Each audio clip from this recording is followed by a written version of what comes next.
Abigail Sterling perched on the arm of the antique velvet sofa in the Atherton Mansion's private library, one leg extended gracefully, chin tilted just so toward the afternoon light streaming through the bay windows. Her phone balanced precariously against a stack of leather-bound books she'd been assigned to dust 20 minutes ago. The device's timer counted down with quiet intensity. 5 seconds. 4. 3.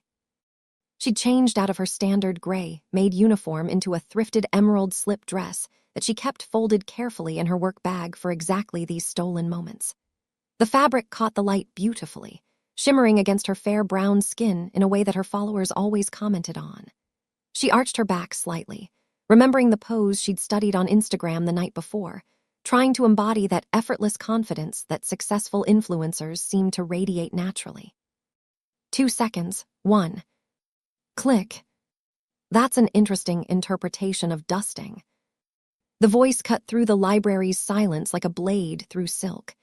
Abigail's entire body jerked in surprise. Her carefully balanced position collapsed. She tumbled off the sofa arm, landing hard on her hip, and her phone clattered across the hardwood floor with an expensive-sounding crack. Standing in the doorway with his arms crossed over a black turtleneck was Yujin Kang, the man who owned this 12,000-square-foot estate. The man who also owned approximately 40 other properties scattered across California's wealthiest enclaves. The man who, at 32 years old, ran the Kang family's extensive network of businesses with the kind of cold precision that made competitors nervous and subordinates careful. He was watching her with an expression that Abigail couldn't quite read. His dark eyes held an intensity that made her skin flush hot with a mixture of embarrassment and something else she didn't want to examine too closely. "Mr. Kang," Abigail stammered, scrambling to her feet and nearly tripping over the dress she absolutely should not be wearing on company time. "I was just taking a quick break. I swear I've finished all the upstairs rooms and the—" "You were modeling," Yujin interrupted, his tone neutral. He stepped further into the library, and that's when Abigail noticed what he was carrying. A professional camera, not a phone. An actual DSLR with a lens that probably cost more than the beat-up Honda Civic she drove to work every day. Abigail's mouth went dry. She'd been working for the Kang household for 6 months, and in all that time, she'd barely exchanged more than polite greetings with the man himself. He was almost never home, and when he was, he stayed sequestered in his office taking calls in rapid Korean or meeting with serious-looking people in expensive suits. "I'm so sorry," she managed. "It won't happen again. I'll just grab my things and—" "The lighting is wrong," Yujin said, as if she hadn't spoken. He moved past her to the windows, setting his camera down on a side table before reaching up to adjust the sheer curtains with quick, efficient movements. "You're getting harsh shadows under your jaw, and the backlighting is creating a halo effect that's washing out your features." Abigail blinked, then blinked again. That was categorically not the response she'd been expecting. What?" Yujin turned back to face her, picked up his camera, and looked through the viewfinder. He aimed it vaguely in her direction, frowned, then lowered it to meet her confused stare directly.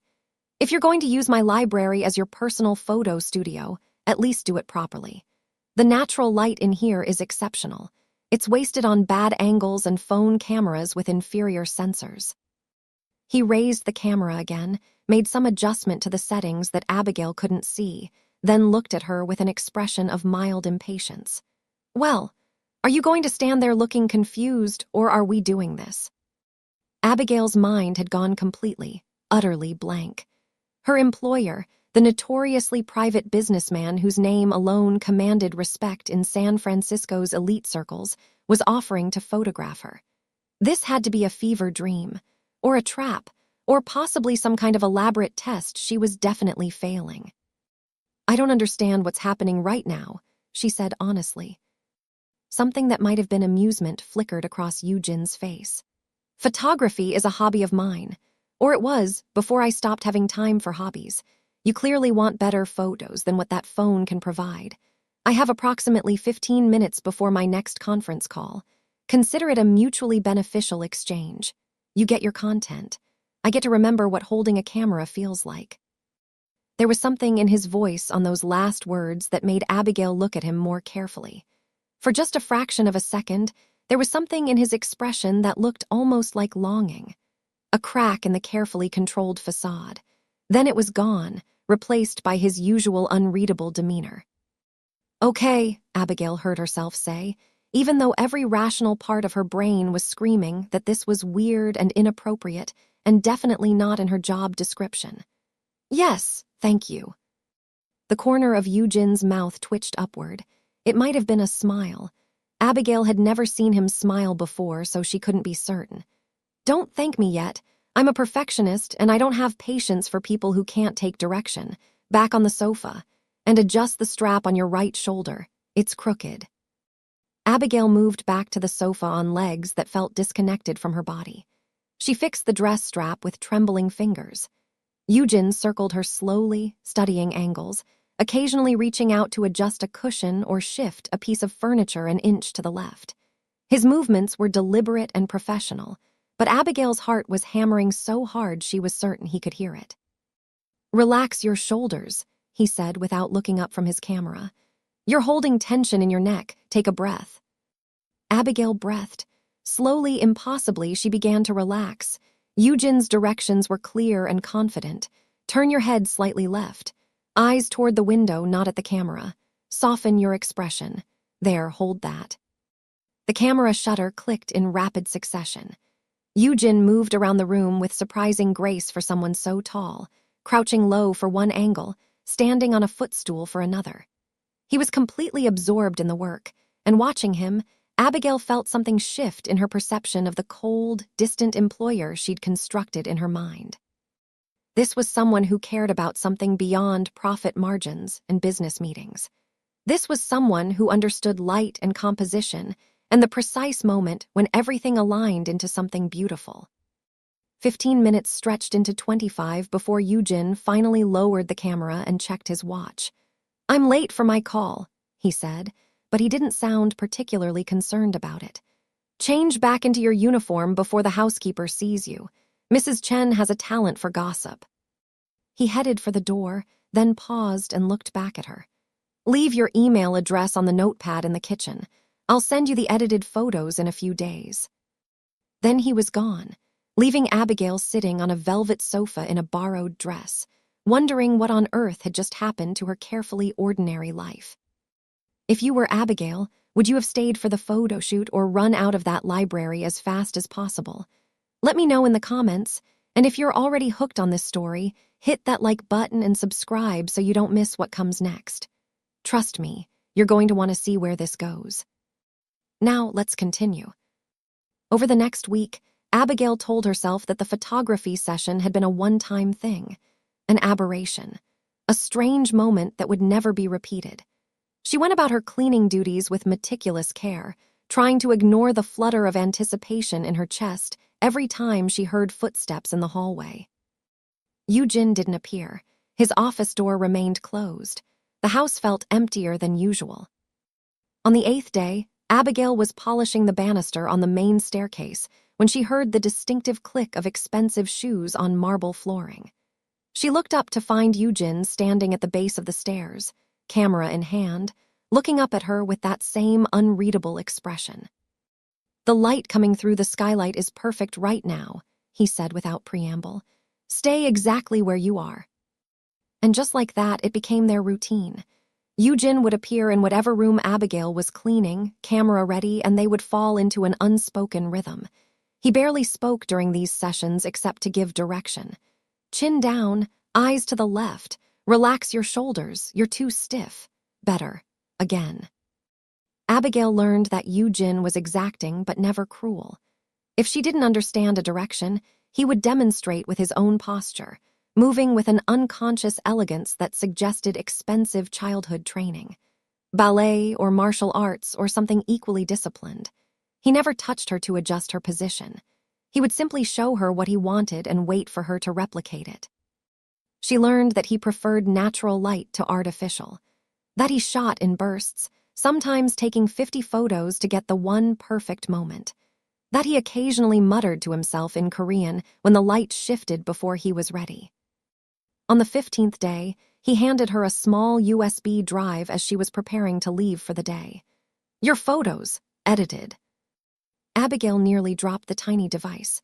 "All of them." "The good ones. I deleted the ones that didn't meet my standards." Yujin was already turning away, pulling out his phone to check messages. "You're welcome to use them however you like. I don't require credit, but I'd appreciate it if you didn't mention where they were taken."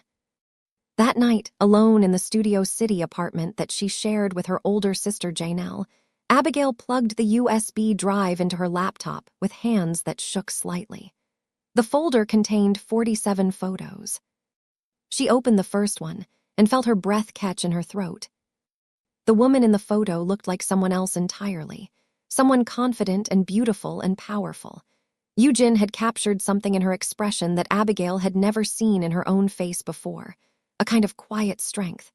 The way he'd worked with the light made her skin seem to glow. The composition was flawless, drawing the eye exactly where it needed to go. She clicked through the rest of the photos in stunned silence. Each one was perfect. Each one told a different story. Playful, thoughtful, mysterious, joyful. "Abby, are you crying?" Janelle's voice came from the doorway of their shared bedroom. "Come look at these," Abigail whispered. Janelle came to stand behind her, looking over her shoulder at the laptop screen. She was quiet for a long moment as Abigail clicked through the images. Then she let out a low whistle. "Holy hell, who took these? These are professional level. Actually, these are better than professional. These are art." "My boss," Abigail said. "Your boss, the scary Korean guy who owns half of Silicon Valley." "He's not scary, he's just intense." Janelle gave her a look. "Abby, these photos are not just intense. These photos are intimate. He sees you." Abigail closed the laptop quickly, suddenly uncomfortable. "He's just good at photography. It's not about me specifically." "Keep telling yourself that," Janelle said, but she was smiling. That night, Abigail posted one photo to her Instagram account with a simple caption, "Golden Hour Magic." Her account was small, just under 800 followers that she'd accumulated over 2 years of inconsistent posting. She didn't expect much response. By morning, the photo had 3,000 likes. Her follower count had jumped to 5,000. Her phone was full of notifications. Comments poured in. "Who took this? You're stunning. Where can I book a session with your photographer? This is giving high fashion editorial energy." Abigail stared at her phone screen over her morning coffee, unable to process what she was seeing. One photo. One single photo that Yujin had taken had done more for her social media presence than 2 years of effort. At work that day, she found Yujin in his office. The door was open, which was unusual. He was on the phone speaking Korean, but he saw her hovering in the hallway and gestured for her to wait. He ended the call and looked at her expectantly. "Problem." "The photo got 3,000 likes," Abigail blurted out. Yujin's eyebrows rose slightly. "Congratulations. You have good bone structure and the algorithm likes natural lighting. What's the problem?" "That's not a problem. I just wanted to say thank you. Really, this is. You have no idea what this means to me." Something shifted in Yujin's expression. The usual cool detachment softened slightly. "You're welcome. Are you free this Saturday?" Abigail blinked at the sudden change of subject. "I think so. Why?" "There's a location in Malibu I've been wanting to shoot for years.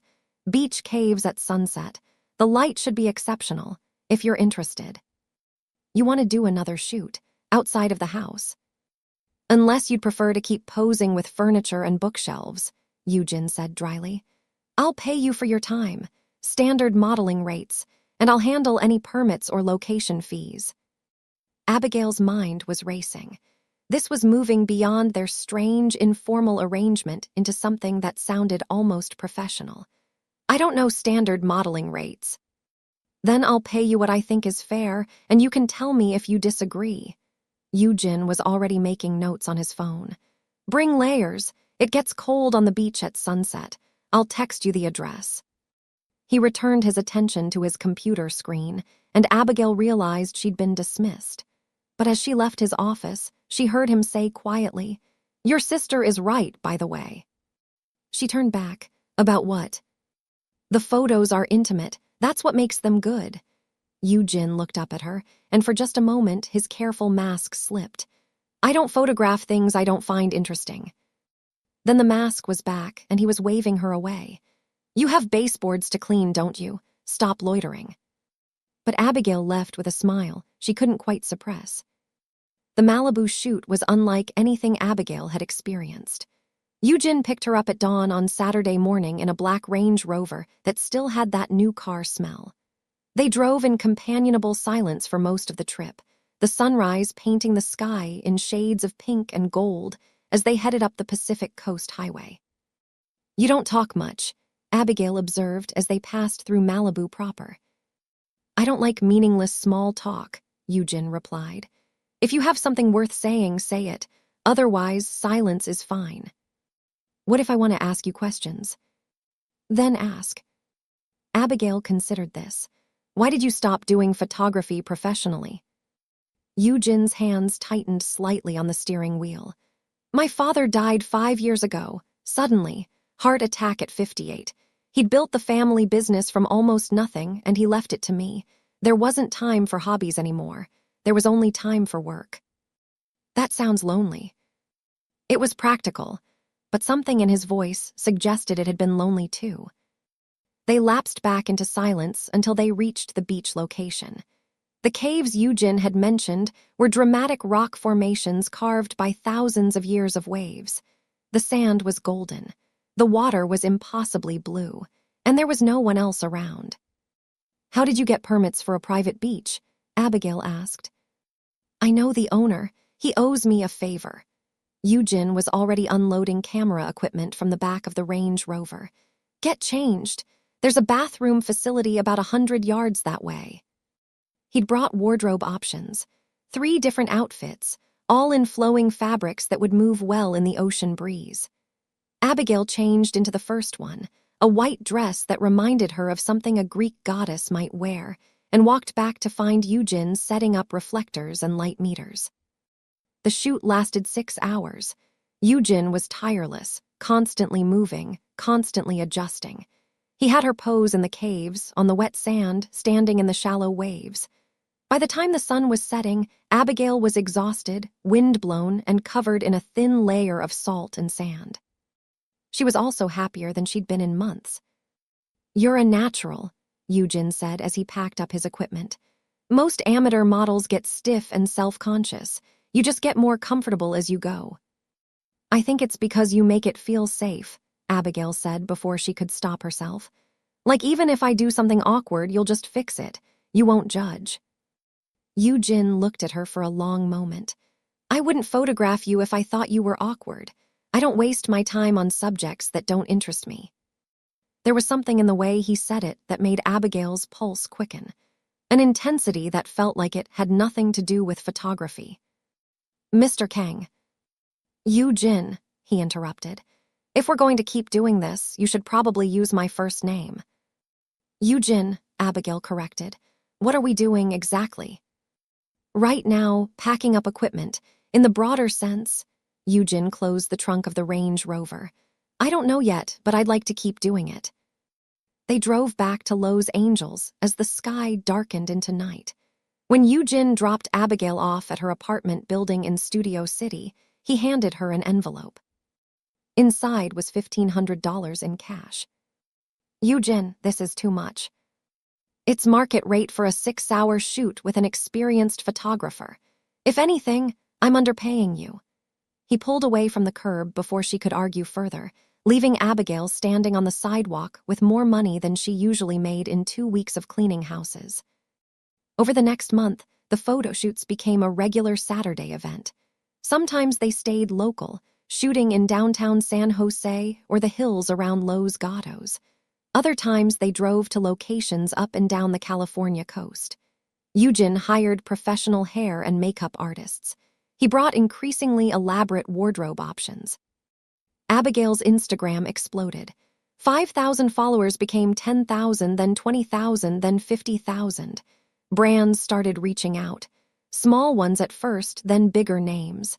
Skincare companies, clothing boutiques, a watch manufacturer. You need to start thinking of this as a business, Janelle said, watching Abigail field emails from potential sponsors.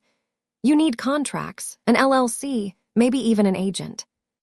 I don't know how to do any of that, Abigail protested. Then learn, or ask your photographer, he obviously knows business. But asking Eugene felt like crossing a line. Their arrangement existed in this strange space between professional and personal. They spent hours together every weekend. They developed inside jokes. Abigail had learned that Eugene took his coffee black, hated being late to anything, and had a surprisingly dark sense of humor that only emerged when he was comfortable. But they never talked about what they were doing beyond the immediate logistics of the next shoot. They never acknowledged that the way Eugene looked at her through the camera lens sometimes felt like he was seeing straight into her soul. 3 weeks into their arrangement, Abigail made a mistake. She posted a photo that included a reflection in an antique mirror behind her. The reflection showed part of Eugene's library, including a distinctive jade sculpture that had been featured in Architectural Digest 6 months earlier. The comments started immediately. Wait, is this the Kang estate in Atherton? How did you get access to this place? Are you dating someone rich? Girl, you better spill the tea. Abigail's stomach dropped. She deleted the post within an hour, but the internet never forgets. Screenshots had already circulated. Her follower count jumped by another 5,000 overnight, but the comments had shifted. Now people weren't just admiring the photos. They were asking questions, making assumptions. Abigail Sterling is definitely sleeping with someone rich. I bet she's a sugar baby. Must be nice to get a free ride to Instagram fame. When Abigail arrived at the Atherton mansion for work on Monday, she was prepared to be fired, or at least to receive a stern lecture about discretion and social media policies. Instead, Eugene was waiting in the foyer with his camera and a black garment bag draped over one arm. "We have a problem," he said without preamble. "Your followers think you're hiding a relationship with someone wealthy. The speculation is only going to get worse unless we address it directly." "I know, I'm so sorry, Eugene. I'll post a clarification. I'll say I was house-sitting or—" "You'll say you're a model signed with an exclusive photographer," Eugene interrupted. He set down the garment bag and pulled a folder from his messenger bag. "Which, as of this morning, is technically true. My lawyers drew up a contract." Abigail took the folder with hands that had started trembling. Inside was a legitimate modeling contract with Kang Creative Studios, LLC. The terms were generous, more than generous.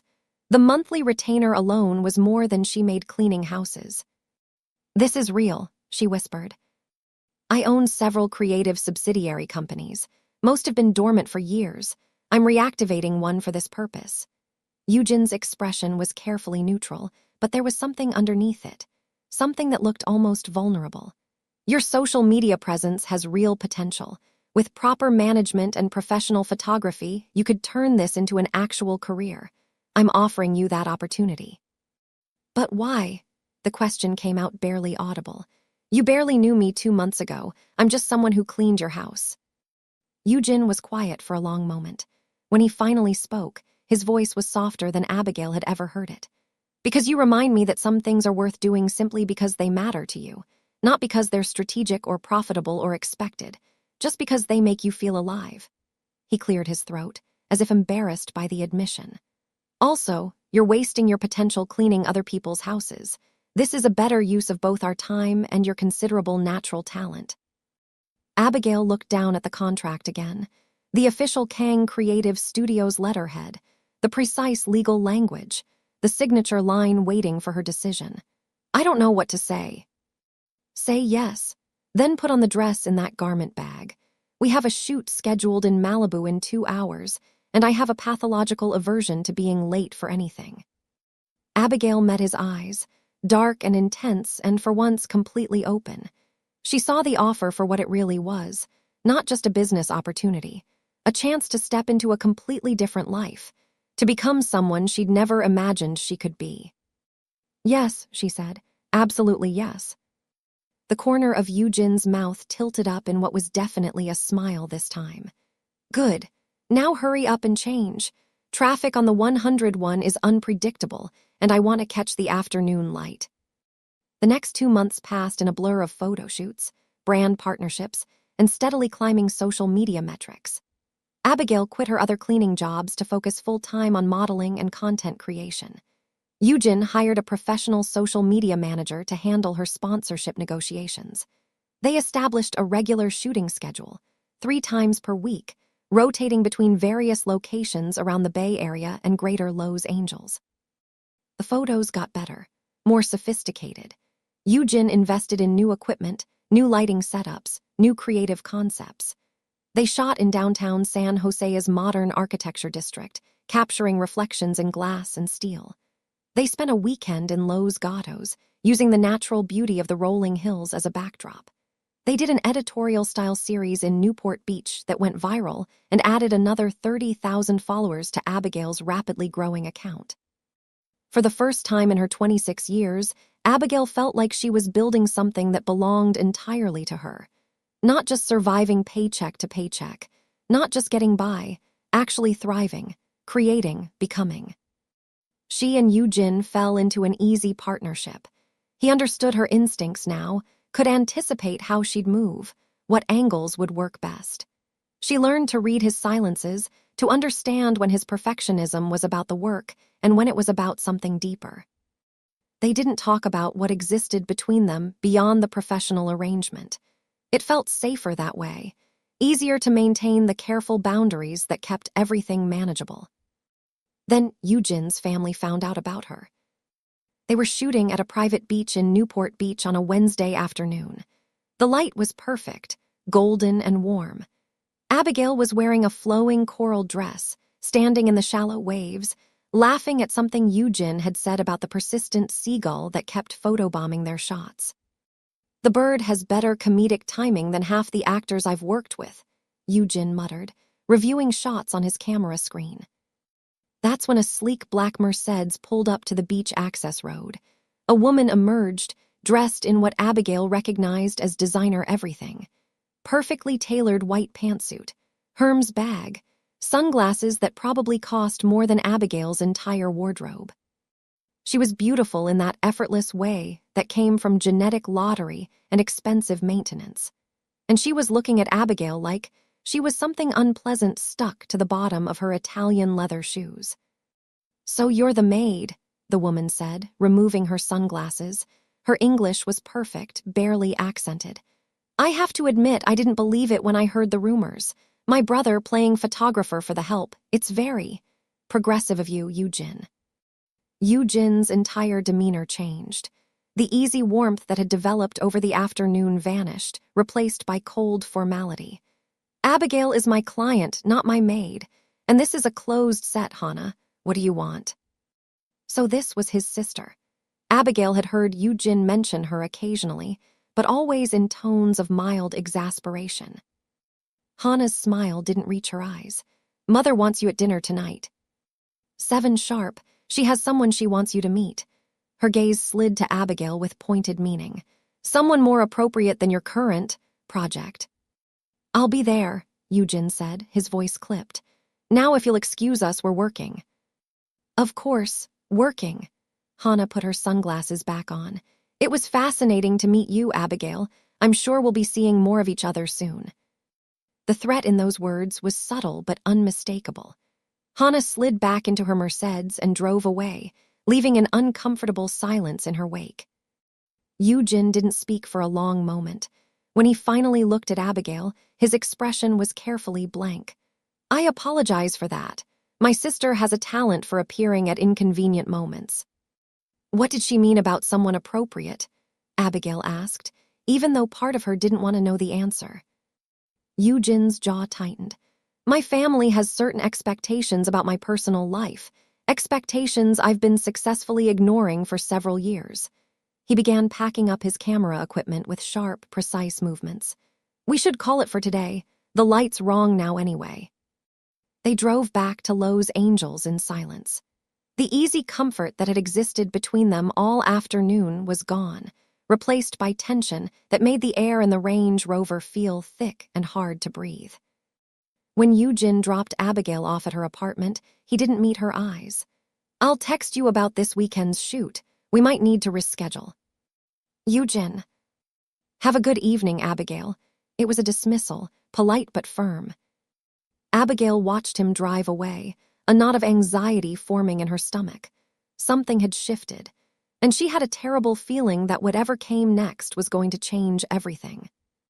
Inside the apartment, Janelle took one look at her face and immediately went to make tea. "What happened?"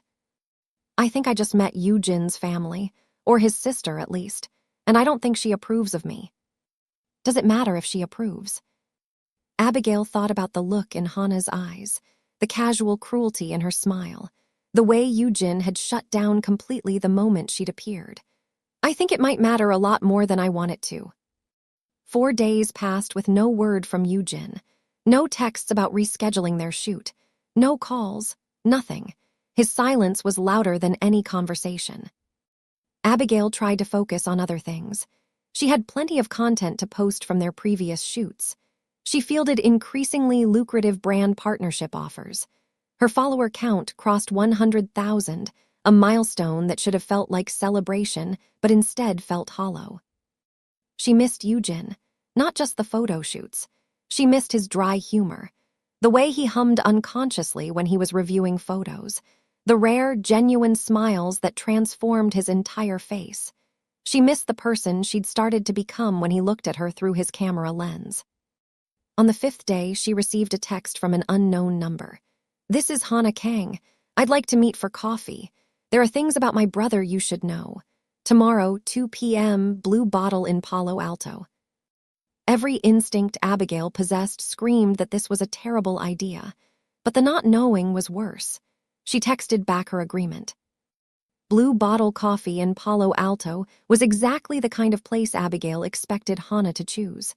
Minimalist, expensive, full of tech executives and venture capitalists having quiet conversations about disruption and market share. Hana was already there when Abigail arrived, sitting at a corner table with 2 cups of coffee waiting. She'd ordered for both of them without asking preferences, and somehow that small presumption felt like a power play. "Thank you for coming," Hana said, gesturing for Abigail to sit. "I wasn't sure you would." "You said there were things I should know about Yujin." Abigail remained standing. "So tell me." Hana's smile was sharp. "Direct, I appreciate that. Sit, please. This isn't an ambush, Abigail, it's a courtesy." Abigail sat, but she didn't touch the coffee. "My brother is complicated," Hana began, settling back in her chair with the confidence of someone who'd never questioned her right to occupy space. "He's been groomed since birth to run our family's business interests. Every decision he makes is calculated, strategic. Nothing in Yujin's life happens by accident." "I'm aware that he's a successful businessman," Abigail said carefully. "Are you aware that in 2 months, he's supposed to announce his engagement to Minjai Park?" Hana's eyes glittered with something that might have been satisfaction at Abigail's obvious shock. "Our families have been planning this alliance for 3 years. It represents approximately $200 million in combined business interests, property development, tech investments, international trade relationships." The coffee shop suddenly felt too warm. Abigail's throat had gone dry. "He never mentioned an engagement." "Of course he didn't, because Yujin has been pretending it's not happening, that if he ignores it long enough, he won't have to follow through." Hana leaned forward, her voice dropping to something almost sympathetic. Almost. "Look, I actually don't blame you for this situation. My brother is charismatic when he wants to be, and I'm sure the photography arrangement seemed innocent at first." "It is innocent," Abigail said, but her voice lacked conviction even to her own ears. "Is it?" Hana tilted her head. "Abigail, my brother hasn't touched a camera in 5 years. He gave up photography when our father died because there wasn't time for hobbies anymore. Every minute of his day is scheduled, accounted for, but suddenly he's spending hours every week taking pictures of you, rearranging his entire schedule around your availability, turning down important meetings because he has a prior commitment." Each word landed like a small knife, because Abigail had noticed these things too, had wondered about them, had let herself hope they meant something beyond professional interest. What are you saying, Hana? I'm saying my brother has developed feelings for you, and that's a problem. Hana pulled a check from her designer purse and slid it across the table. It was made out to Abigail Sterling for $50,000. This is me offering you an exit. Take the money, walk away clean. Let Eugene do what he was always meant to do without the complication. Abigail stared at the check. $50,000. Life-changing money. The kind of money that would let her pursue modeling full-time without fear. That would give her breathing room to build her career properly. That would solve so many immediate problems. It would also mean never seeing Eugene again. Never feeling the way she felt when he looked at her like she was the most interesting subject he'd ever photographed. Never experiencing those moments of perfect creative synchronicity when they were shooting and everything just clicked. And if I don't take it, she asked. Hana's expression hardened. Then I start making things very difficult for you. Modeling is a small world, Abigail, especially in California. It would be unfortunate if certain rumors started circulating about your professionalism, your reliability. If the brands currently interested in working with you suddenly heard concerns about your character. You'd sabotage my career. I'd protect my family's interests, which, to be clear, are worth considerably more than your Instagram account. Hana stood, smoothing her perfect white pantsuit. You have 24 hours to decide. Cash the check and disappear. Or don't and face the consequences. Either way, Eugene will marry Minjai Park in 2 months. You're just deciding how much collateral damage happens along the way. She left without waiting for a response, her heels clicking against the hardwood floor with efficient finality. Abigail sat alone at the table for a long time, staring at the check. $50,000, a bribe, a threat, an ultimatum. She thought about Eugene, about the way he'd shut down when Hana appeared at the beach, about 4 days of silence, about an engagement he'd never mentioned. She thought about the life she was building, the followers who looked to her for inspiration, the brands that wanted to work with her, the future that had finally started to feel possible. Then she thought about what Janelle would say if she came home and announced she'd taken a payoff to walk away from someone she cared about. Actually, she knew exactly what Janelle would say, and most of it would be unprintable. Abigail picked up the check, folded it carefully, and put it in her purse, but not to cash it, to show Eugene. Because whatever happened next, it was going to involve honesty, even if that honesty destroyed everything. Abigail didn't cash the check. She also didn't answer when Eugene finally texted her the next morning asking about rescheduling their shoot. She needed to think, to process, to figure out what she actually wanted versus what made logical sense. Eugene didn't give her that luxury. He showed up at her Studio City apartment at 8:30 on a Thursday night. She answered the door in sweatpants and one of Janelle's old college hoodies, her hair in a messy bun, no makeup. "We need to talk," Eugene said. He looked exhausted, shadows under his eyes, hair slightly disheveled. His usual perfect composure cracked around the edges. "Why are you avoiding me?" Janelle appeared behind Abigail, took one look at the situation, and grabbed her car keys. "I'm going to Target for several hours. Try not to break any of our furniture." She left, and suddenly Abigail was alone with Eugene in their tiny living room. He looked absurdly out of place among her thrifted furniture and Janelle's collection of random plants in mismatched pots. "Your sister came to see me," Abigail said, deciding directness was the only viable strategy. "She offered me $50,000 to walk away from you." Eugene closed his eyes. Of course she did. Hana has always been efficient at solving problems she perceives as threats. "Is it true about the engagement?" "It's a business arrangement that was proposed 3 years ago. Minjai and I have an understanding." "That's not an answer, Eugene." He opened his eyes, and the vulnerability in them made Abigail's chest ache. "Yes, it's true. My family expects me to marry Minjai Park. The announcement is scheduled for 8 weeks from now. It's been on the calendar for months."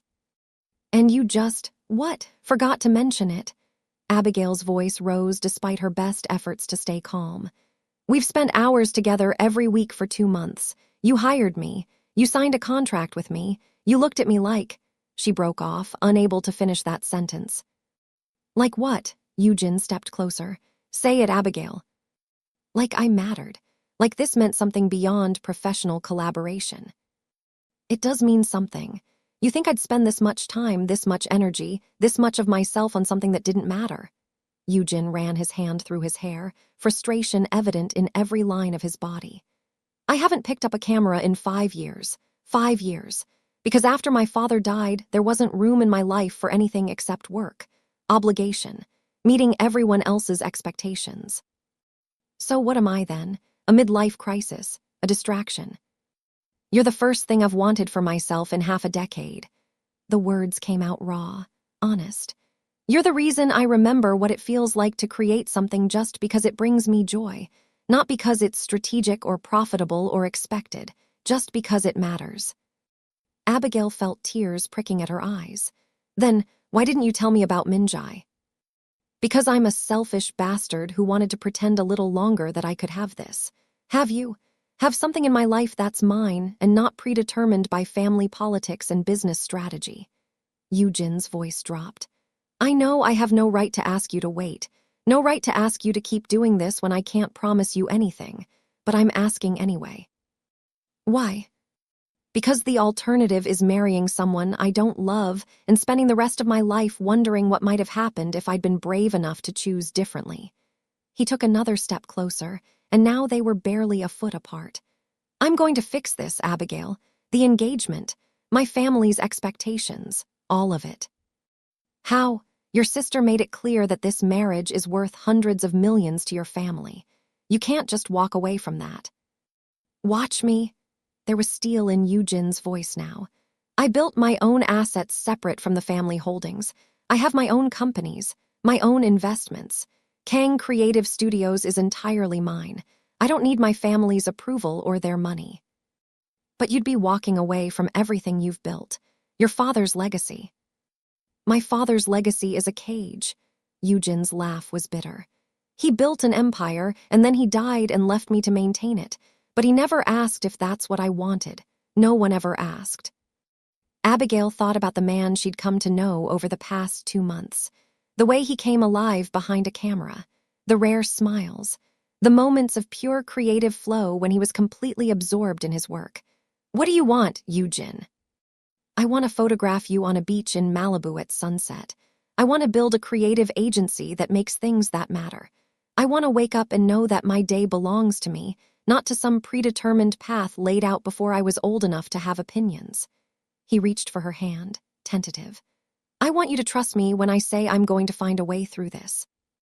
Your sister said she'd destroy my career if I didn't walk away. Hannah is very good at making threats. She's considerably less good at following through when someone actually stands up to her. Eugen's thumb traced circles on the back of Abigail's hand. But I won't let her hurt you. Whatever happens with my family, I'll make sure you're protected. Abigail looked at their joined hands, at this impossible man who was offering to blow up his entire life for the possibility of something real. How much time do we have? 8 weeks until the scheduled engagement announcement. But I'm going to talk to my family this weekend.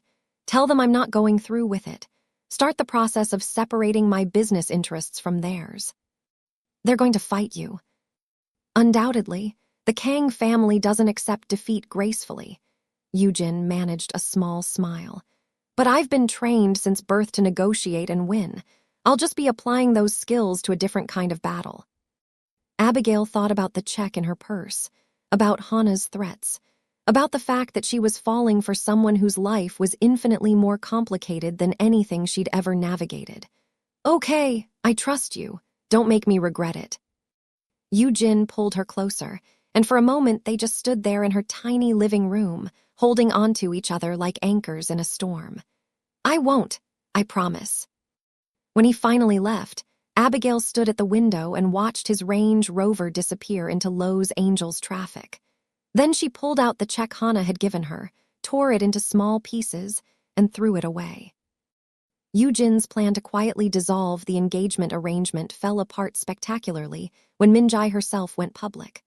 On Monday morning, she posted a professionally shot photo to her Instagram account. Her and Yoojin at some charity event from months ago, looking like the perfect power couple. The caption read, "Excited to celebrate our upcoming engagement with family and friends. Some traditions are worth honoring." She tagged Yoojin. The post went viral within hours. Abigail's phone exploded with notifications. Her follower count jumped by 20,000 in a single day, but for all the wrong reasons. People who'd been following her content suddenly realized the photographer she'd been working with was Yoojin Kang. The same Yoojin Kang who was apparently engaged to Minjae Park. The comments turned vicious. "So you're the side chick. Imagine being a homewrecker for a guy who doesn't even claim you publicly. This is embarrassing. Have some self-respect. He's literally engaged and you're out here modeling for him. Yikes." Brand deals started falling through. 3 companies that had been in negotiations for partnerships suddenly went radio silent.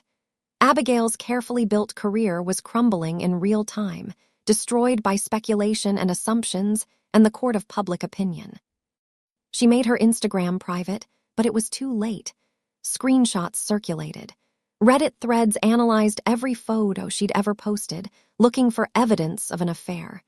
Twitter accounts she didn't know existed debated whether she was a victim or a villain. Janelle found her crying in the bathroom on Tuesday afternoon, scrolling through hundreds of hateful messages from strangers who knew nothing about her actual life. "Abby, what is happening? Who are all these people?" "I'm the cautionary tale," Abigail sobbed. "I'm the story every woman knows not to become, and I became it anyway. The girl who believed a rich guy when he said he'd choose her over his perfect arranged marriage." "Okay, absolutely not." Janelle's protective older sister mode activated immediately. "Where is Yoojin right now? What is he doing to fix this?" "Probably in meetings trying to manage the disaster. I don't know. He texted this morning saying he was handling it, but how do you handle this?" Abigail gestured at her phone, at the endless stream of judgment and cruelty. "By going to him, right now. We're going to his office." "Janelle, I can't just show up at Kang Holdings." "Watch me." Janelle was already grabbing her keys and Abigail's jacket. "Come on, we're done waiting for him to handle this quietly. If he wants to be with you, he needs to actually claim you publicly. No more hiding, no more half measures." 40 minutes later, they were in the lobby of Kang Holdings in downtown San Francisco. The building was all glass and steel, impossibly modern, radiating wealth and power. Abigail felt completely out of place in her jeans and hoodie. Janelle marched up to the reception desk with the confidence of someone who'd never been intimidated by money. "We need to see Yoojin Kang. Tell him Abigail is here." The receptionist, a polished woman in her 30s, barely glanced up. "Mr. Kang is in meetings all day. I'm happy to take a message." "Tell him it's urgent. Tell him it concerns the social media disaster currently destroying both their reputations." "I'm afraid I can't interrupt." "Then I'll wait here, all day if necessary, and I'll be calling every media outlet in San Francisco to discuss Yoojin Kang's relationship with my sister while I wait." Janelle pulled out her phone. "Should I start with the Chronicle or the Examiner?" "That won't be necessary," a voice said from the elevator bay. Yoojin emerged, looking exhausted but determined. His tie was loosened. There were shadows under his eyes that suggested he hadn't slept, but when he saw Abigail, something in his expression softened. "Abigail, Janelle, please come upstairs. This isn't a conversation for a lobby." The receptionist looked between them with barely concealed curiosity.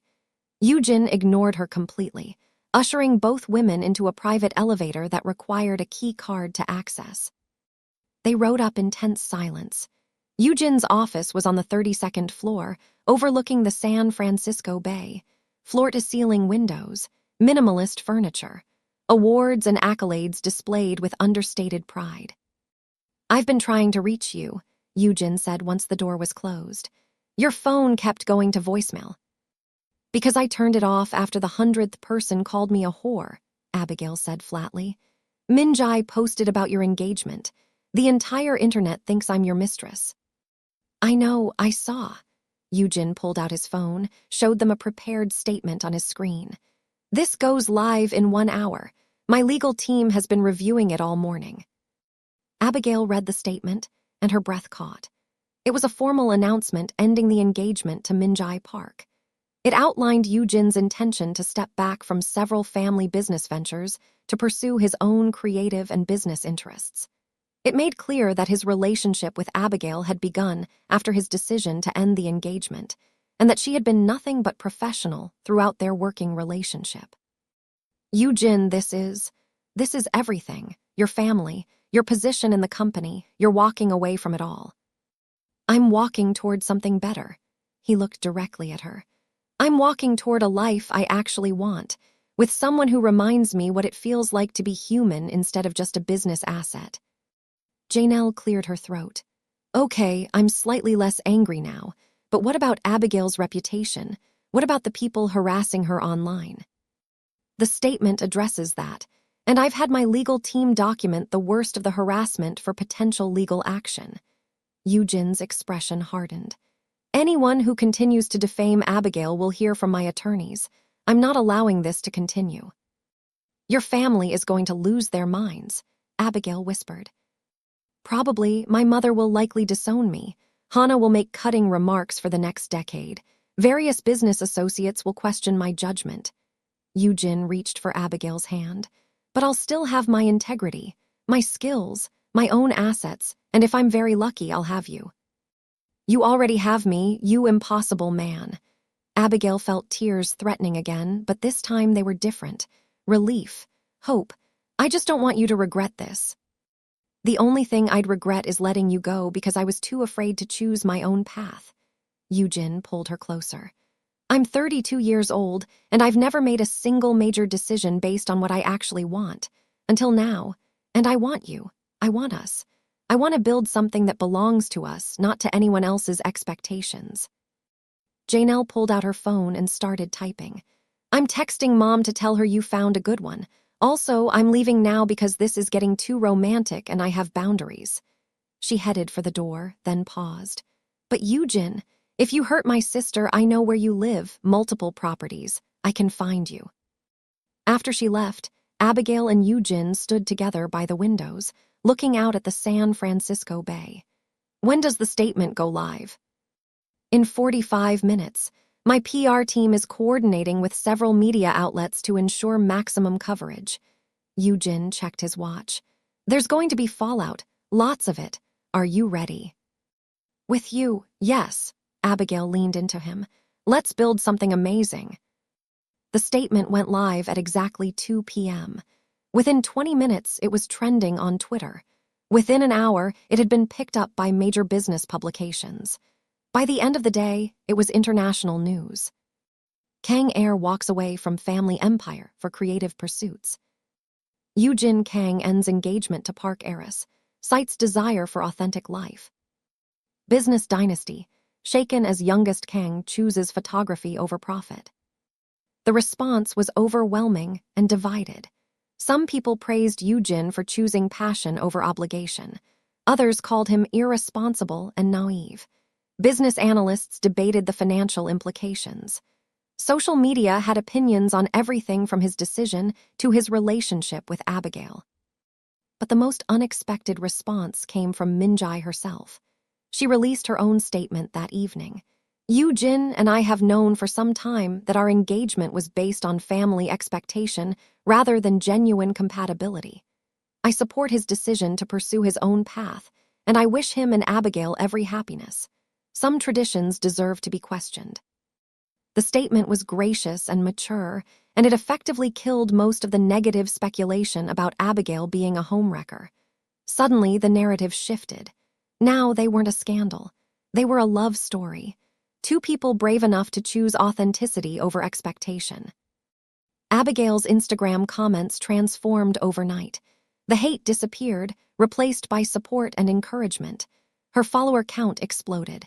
Brands that had ghosted her came back with apologies and renewed offers.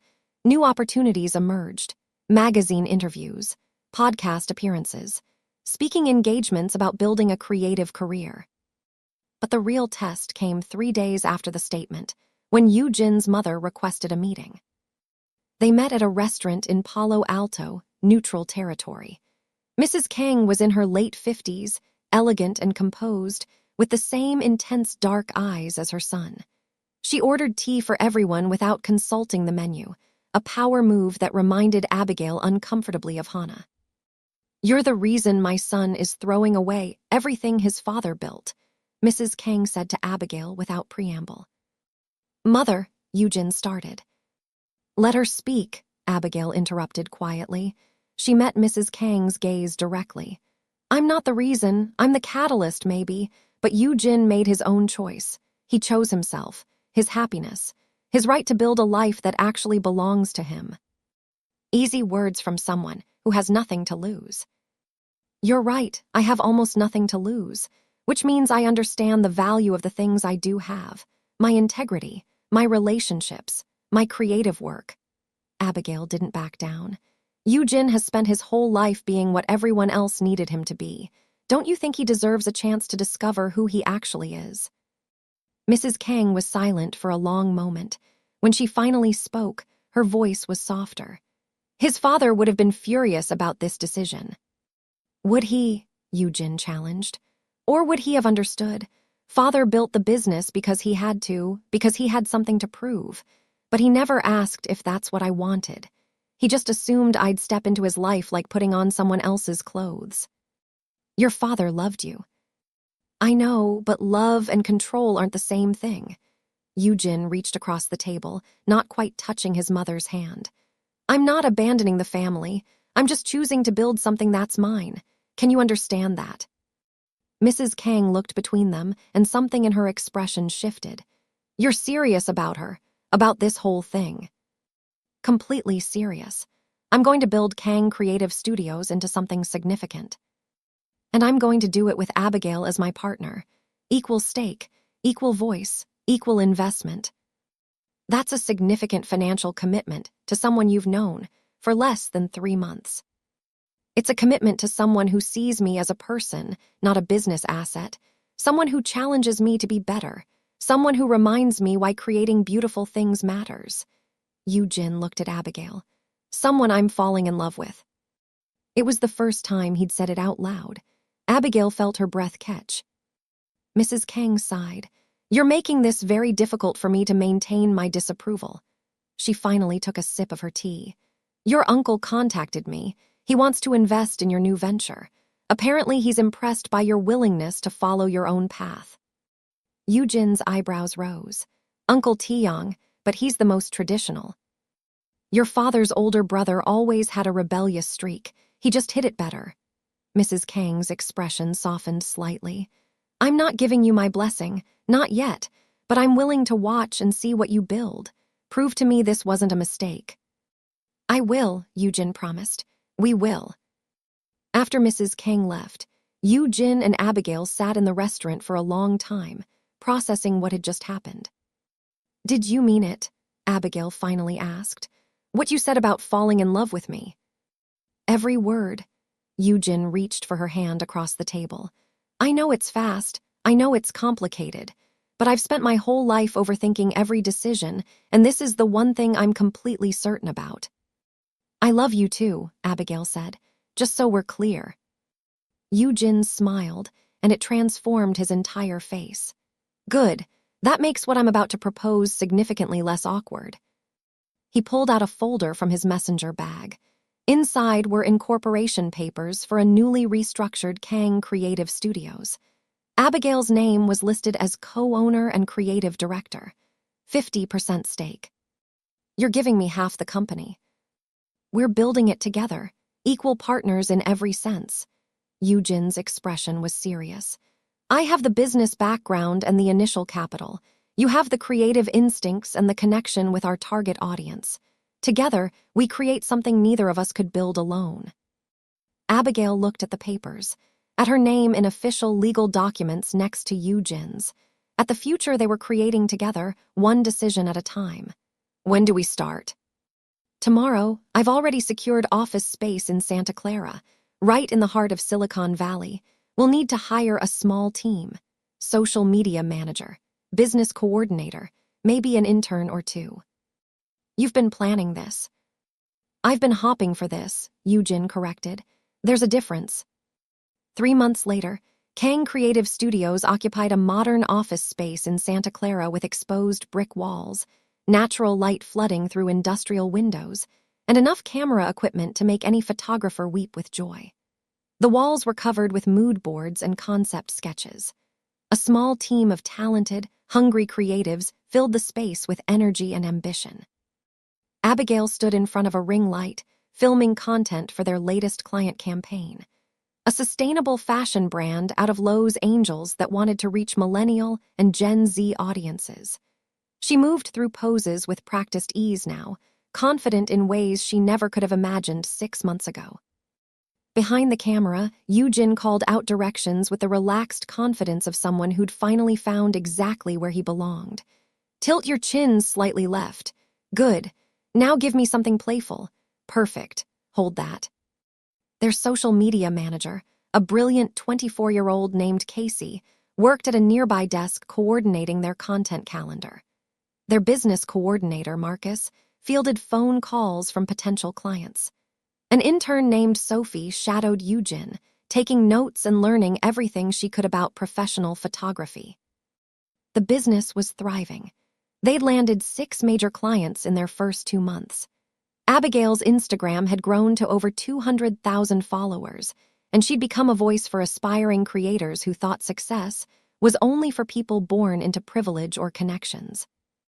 She posted regularly about her journey, about starting from nothing, about taking chances, about building something authentic in a world that constantly pressured you to be someone else's version of success.